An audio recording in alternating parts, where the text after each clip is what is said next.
very excited to welcome our next two guests. By the way, I'm Connie Guglielmo, Editor-in-Chief of CNET. Thank you all very much for coming to the CNET booth and for following our coverage. Today, I am thrilled to be with football legend, Hall of Famer, dad, entrepreneur of sorts, sous chef, which he'll talk about, Joe Montana, and the CEO of the AARP, Joanne Jenkins.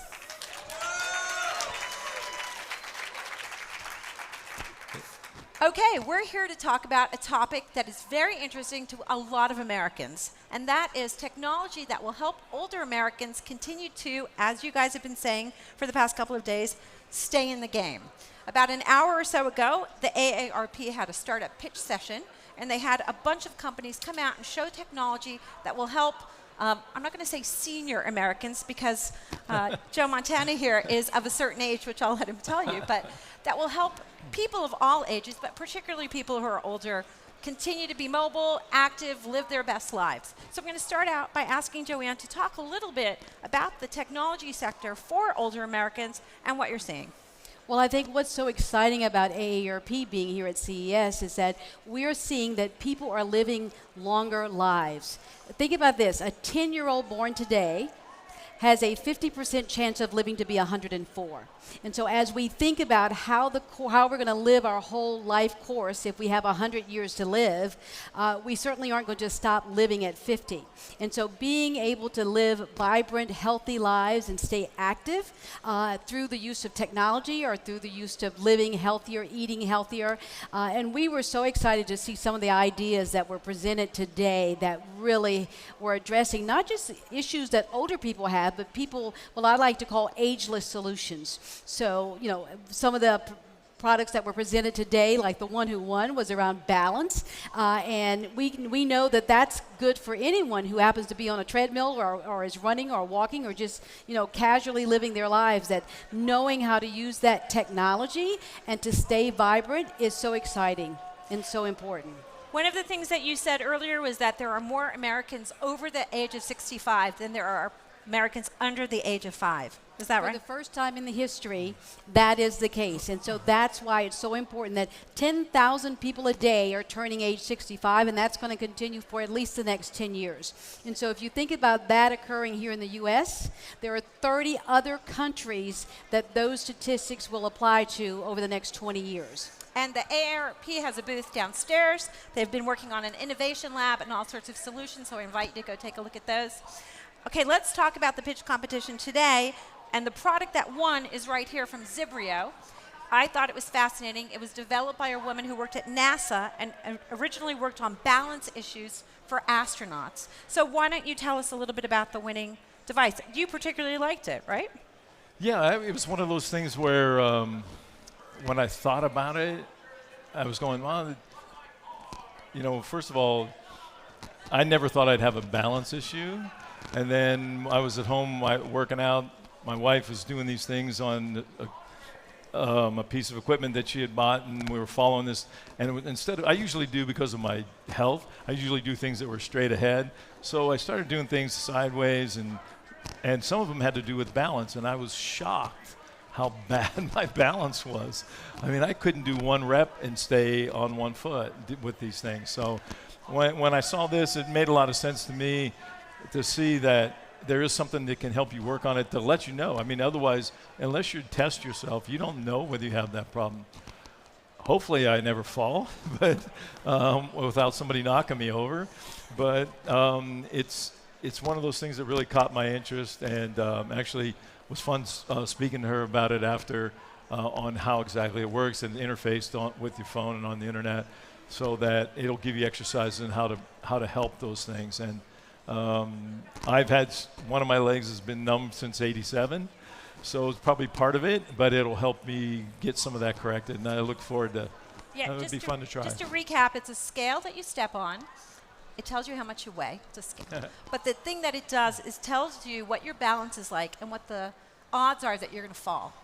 And so if they think that you're at high risk for falling that day, I think you mentioned if you have a bad night's sleep, the odds that you're going to fall the next day go up exponentially. And then it offers suggestions through an app, or I think this thing talks to you and tells you how to correct so that you don't fall. So if Joe Montana has balance issues, I think we can all benefit for something. You have been interested in tech for keeping people in the game, as you've said, 27-ish surgeries.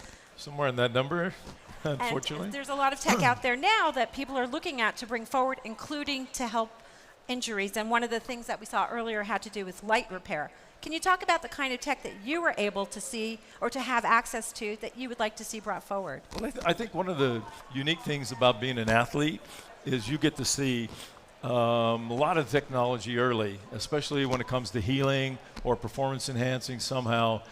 They want to test it with the top tier athletes. And so you will get approached with a lot of things. So we had opportunities. And one of the other contestants in the event today also was dealing with heat and light, which we had done many, many years ago, but it has been, how far it's come in development was amazing to see. And yeah, I got involved, I played in San Francisco, I lived in the Silicon Valley, and got involved in technology right after I retired with some fund-to-funds venture. Ended up a couple years ago starting my own seed stage technology fund called Liquid 2 Ventures with one of my sons and 2 other partners that had gone, started companies in technology and sold, one to Google, one to IBM. And we've been off already. We closed our second fund. And it's so fun, not only to see the new technology, but to see the excitement that comes with the entrepreneurs when they're telling you about what they're doing. And it just, it's one of those things that they say, things that keep you young feeling, but just learning and watching these people, when the ideas they come up with, you sit there and shake your head and go, wow, and what a great idea. Why didn't I think of that? Okay, so 2 questions for you. Number 1, how big a tech user are you? What are you into? I play a few games here and there, not very good at it. I end up giving up because my kids beat me so bad and I don't like to lose. So I quit doing a lot of things with them. I figured that out quickly.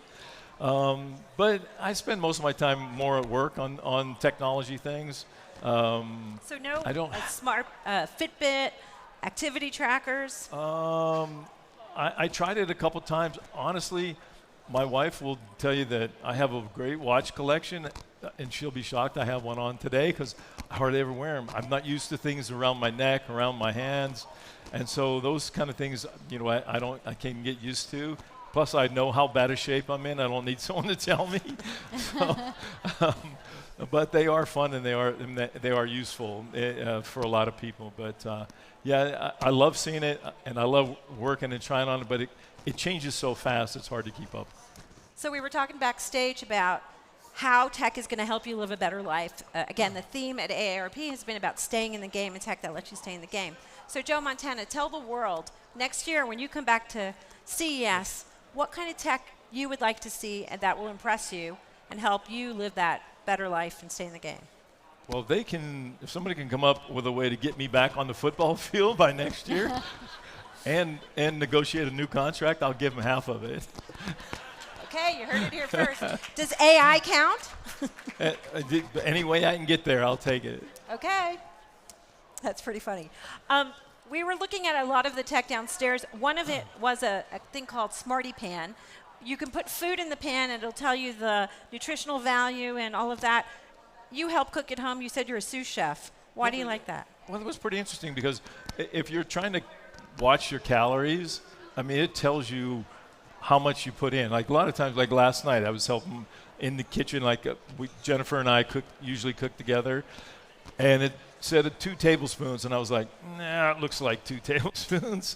And you never know how many more calories you're adding by adding extra than what the recipe calls for, especially if you're calorie counting. And this pan not only weighed, but you talk to your app and say olive oil, pour in the olive oil, and it'll tell you exactly how much you put in. And for every item you add to it. And I thought it was pretty interesting to see that the technology, I forgot to ask if you could wash it in the dishwasher with the technology built into it. But it was pretty interesting also to see, as I haven't seen anything like that. Smart home tech at home?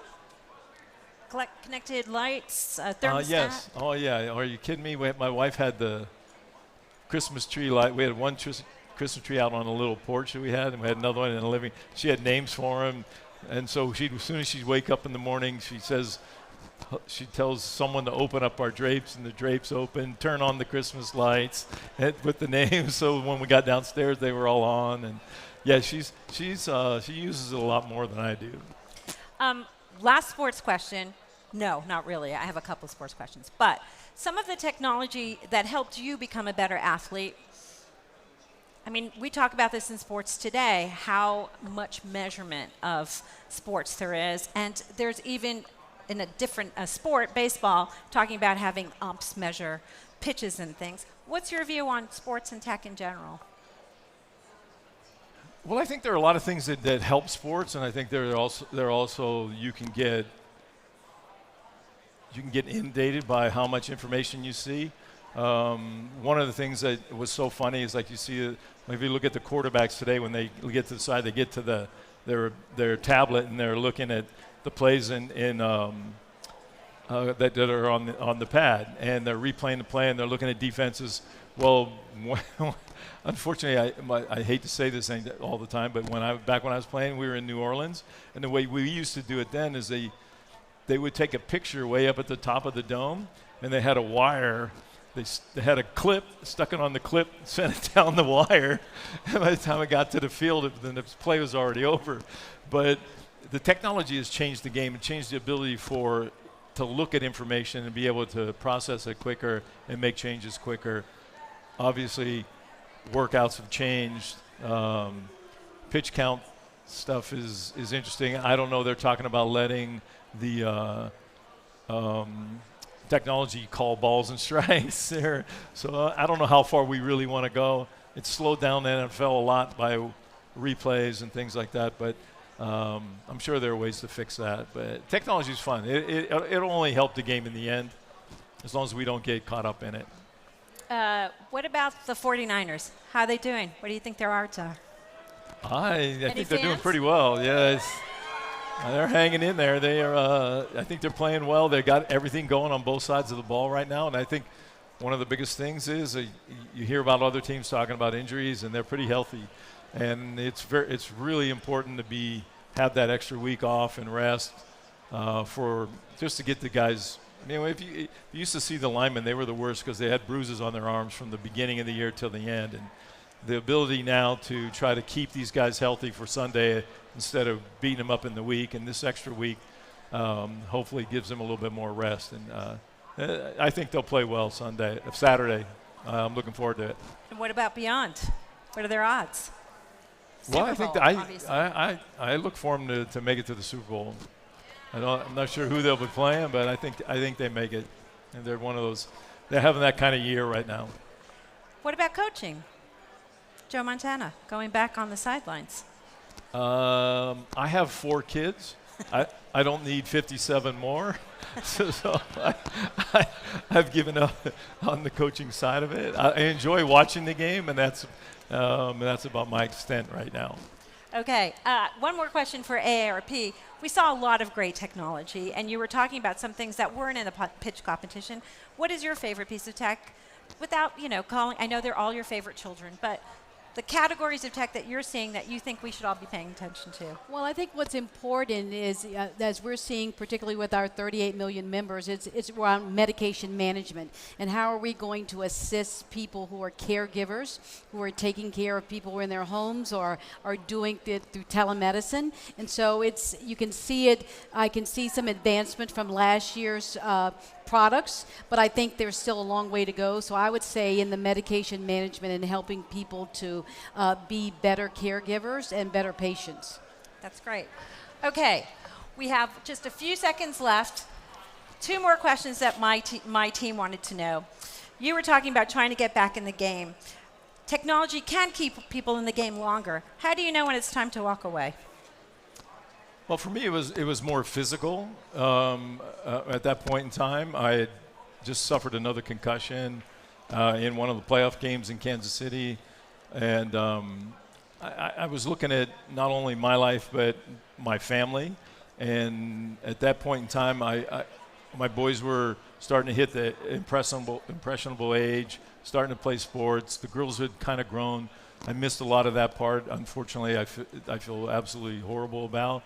And I really wanted to be able to spend the rest of that time as healthy as I possibly could be going forward. And I knew that the way the game was going and the way the beatings I was taking at that point in my career was going to lead maybe to something more serious. And so I just decided that it was time to take care of myself and step away. And I missed the game of football. I kicked myself for not going back for that third year with Kansas City. But in the end, I think I did the right thing. And the other question that I'm being asked is, you play some games. Are they sports games, or are you like a chess player? Sudoku? I can't tell you the games I played, but they're not sports oriented at all. They're more mind stuff. I deal with numbers on some of them, and some of them you're just knocking down buildings. So, but yeah, I don't. Jennifer will disagree with you, but I don't spend a lot of time on the games. I spend a lot of time on my phone with work and the business right now, but more so than I'd like. All right. Well, I think we all do, but fair enough.